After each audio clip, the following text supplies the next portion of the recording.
Hello everyone, আসসালামু আলাইকুম। ছোট্ট একটি আনবক্সিং ভিডিওতে স্বাগতম। এই যে আমার হাতে দেখতে পাচ্ছেন, এটা খুবই সিম্পল, দুটা বই আনবক্সিং করতে যাচ্ছি। অনেক দিনের বই পড়ার অভ্যাসটা বাদ হয়ে গেছে, জবে ঢুকে আর সময় হয় না, তো আবার নতুন করে আগের পুরনো অভ্যাসে ব্যাক করা ট্রাই করতেছি। চলুন আমরা আনবক্সিং করি এবং করতে করতে কথা বলি যে কি বই অর্ডার করলাম, আপনাদেরকে দেখাই।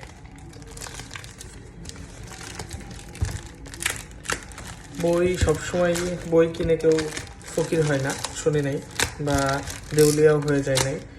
বই সবসময় মানুষকে হেল্প করে এবং সামনে আগাতে সাহায্য করে।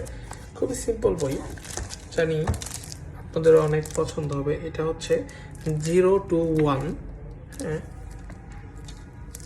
পিটার থিয়েলের লেখা, এটা বাংলায় অনুবাদ করা। আমার কাছে মনে হচ্ছে এই রাইটারটার অনুবাদটা একটু খুবই ভালো এবং ইজি, একটু ইজিলি কথাগুলো বোঝা যায়। এবং এখানে আরেকটি বই আছে, গুড হ্যাবিটস। তো চাইলে আপনারা বইগুলো দেখতে পারেন। আশা করি এটাতে অনেক উপকার হবে আপনাদের। বিজনেস করতে চান বা সামনে আগাতে চান, কিছু করতে চান, অনেক হেল্প হবে, সবাই ব্যবহার করতে পারেন। তো ভিডিওটা এতটুকুই, আর বইয়ের অভিজ্ঞতা শেয়ার করব। ধন্যবাদ।